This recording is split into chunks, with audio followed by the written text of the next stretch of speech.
안녕하십니까. 교산인력개발원 편창규입니다. 이번 시간에는 복리후생 조직의 직업 역량 관리 방안에 대해 살펴보도록 하겠습니다. 우리가 취업을 하든 조직에서 업무 성과 관리 역할을 하든 조직 기능과 직무 수행 요건, 직무 역량 관리 내용을 잘 알아야만 성과 지향적인 역할을 실행할 수 있습니다. 그럼 이제 복리후생 조직은 어떤 역할을 하는 조직인지 살펴보도록 하겠습니다. 복리후생 조직, 인적 자원의 육성 과정에서 만족도와 기대감을 충족시켜주는 역할이다, 이렇게 말씀을 드릴 수 있습니다. 물론 이제 우리가 역할에 대해서 보상을 받죠. 인사팀에서 관리하는 평가 결과에 의해서 회계팀에서 지원하든 인사팀에서 지원하든 어느 팀에서 지원하든 내 역할에 대한 성과 보상을 받는다 이죠. 보상 외에, 그러나 그 보상은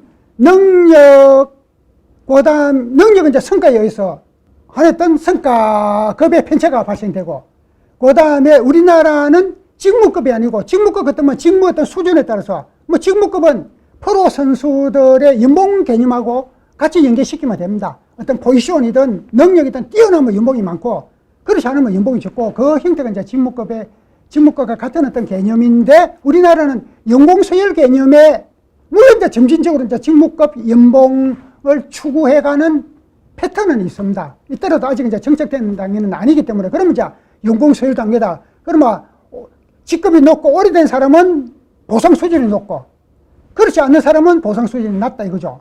그런데 우리 이제 개인적인 어떤 관점에서 그 내가 받는 보상 수준에 관계없이, 그 기업의 기여도 수준에 관계없이 내 가족에 대한 이제 생계수단, 생활보장수단, 그럼 가족은 많다 이거죠. 직급은 낮은데, 신입사원인데 가족은 많다 이거죠. 그러면 이제 보상은 적고 가족이 많기 때문에 생활의 어떤 적정 수준 유지하기가 다소 이제 제약점이 있다. 이런 부분을 복리후생제도적인 어떤 측면에서 보상해주는, 지원해주는, 그 이제 생활보장성, 또 임금 어떤 보존성, 많이 받는 사람도 물론 이제 또 추가적으로 생활보장성을 확보하면서 더 어떤 혜택이 증가되는 부분도 있고, 그 이제 적정 어떤 수준 이하인 사람도 그 보장성이 유지되면서 안정성 기반에 이제 진입할 수 있는 이런 요건을 충족시키는 이런 부분도 있고, 그 다음에 이제 각각의 어떤 그런 어떤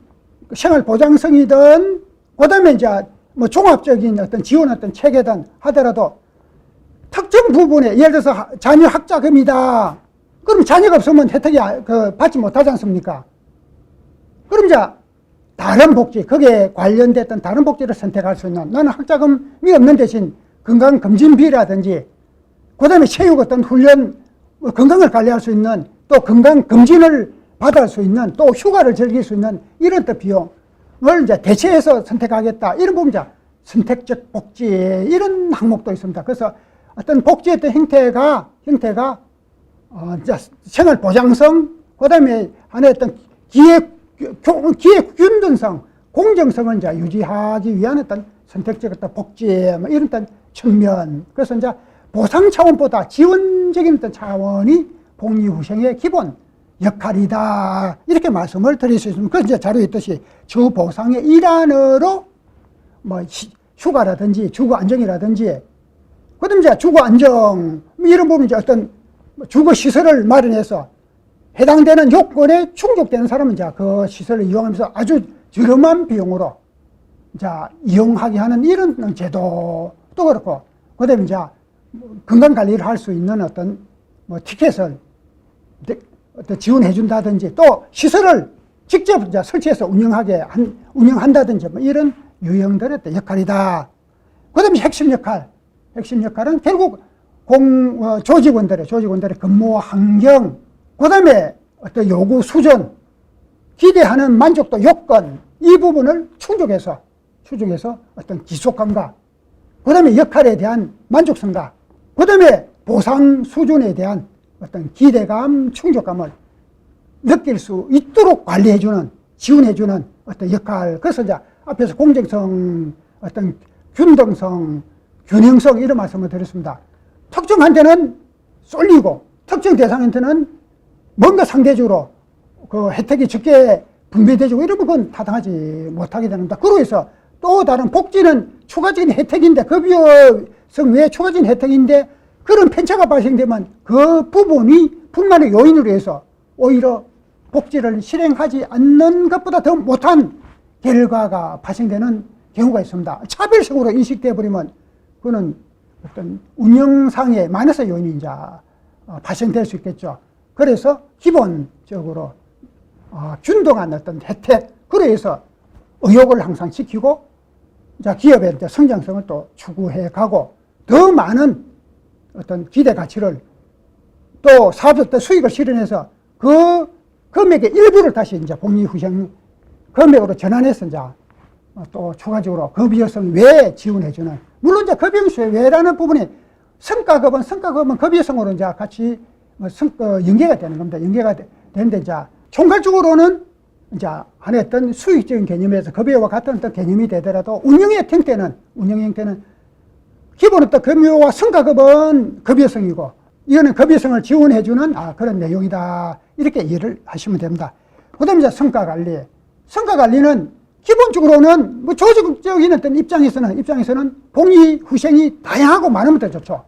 그러나 기업에서 직업 능력이 또는 전체 어떤 구성의 어떤 요건이, 이 부분도 다 제품 원가에 환산되는 어떤 내용이기 때문에 적정 수준 이상으로 되면 기업의 경쟁력을 떨어뜨리는 부분이 있습니다. 물론 영업이익이 많이 실현된 어떤 조건에서 복리후생 금액이 적정 포지션으로 설정되더라도 원가 구성 요인이 어떤 점유 비율이 낮기 때문에 큰 문제가 없습니다만도, 기업의 성과가 둔화되는 과정에 복리후생 어떤 조건을 계속 향상시킨다, 그러면 기업의 저성장 요인으로 경쟁력을 상실하게 되는, 그래서 기업의 경영 위기를 초래하는 이런 과정으로 전환할 수 있기 때문에 적정 단위로 관리를 해서 조직원들이 복리후생 어떤 기준에 대해서 만족하고 새로운 의욕으로서 성과를 추구해가는 이런 역할의 패러다임 관리가 필요하다고 말씀을 드릴 수 있습니다.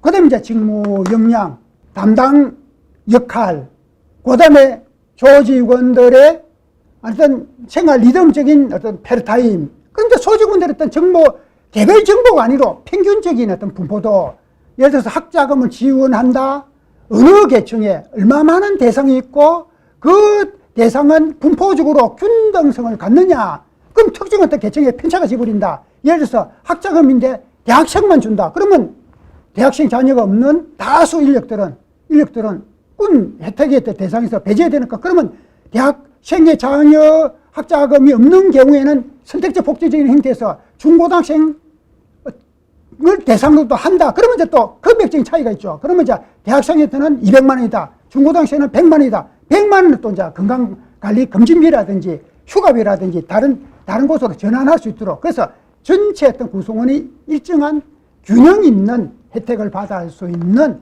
또는 이제 그런 어떤 형태에서 요구도 개인별로, 계층별로, 분야별로 다소 이제 차이는 있더라도 그 요구도를 수렴해서 관리를 실행하는 방안 관리들도 이제 필요하다. 뭐 그런 부분이 이제 중점적으로 핵심적으로 관리해야 될 내용. 그 다음에 이제 이런 어떤 부분, 복리후생을 관리를 해서 생산성이 향상되고 기업의 문화적인 가치가 활성화되고 대외적인 이미지가 증가되고 반대의 어떤 현상이 나타난다. 그러면 그거는 복리후생 실행하는 것보다 더 못하다. 그래서 복리후생이 체계적으로, 논리적으로, 합리적으로 추진될수록 기업의 경쟁력이 향상될 수 있는 어떤 관리 기반을 조성하는 어떤 역할들이 아주 중요한 내용이다. 그 다음에 이제 수행 요건, 후생 제도적인, 그 다음에 요는 한 어떤 방법적인 시스템적인 내용인데, 뭐 직장 내에 이제 보육시설을 확보해 줌으로 해서 이제 결혼한 자녀를 둔 유치원 자녀든 초등학생이든 그런 어떤 부분이 이제 지원해, 꼭 이제 여성분이 아니더라도 어떤 보육시설이 아주 체계적으로 잘 되어 있다. 그러면 남자 직원들도 자기 자녀를 출근할 때 동행해서 이 시설을 이용하게 하는 이런 어떤 형태도 아주 바람직한 어떤 형태가 되겠죠. 그 다음에 이제 복리후생 업무, 이제 전반적으로 관리하고 지원해주는 어떤 역할들. 근데 이제 이 역할을 이제 실행하는 세부적인 어떤 역할은 이제 이런 내용인데, 이 과정은 복리후생 조직에 대해서 총괄적인 어떤 메시지를 전달하는 과정입니다. 그래서 이제 이 강좌 외에 다시 3회차로 나누어서 한 강좌당 한 20분 전후로, 그러면 이제 복리후생 조직 총 60분 전후가 되지 않습니까?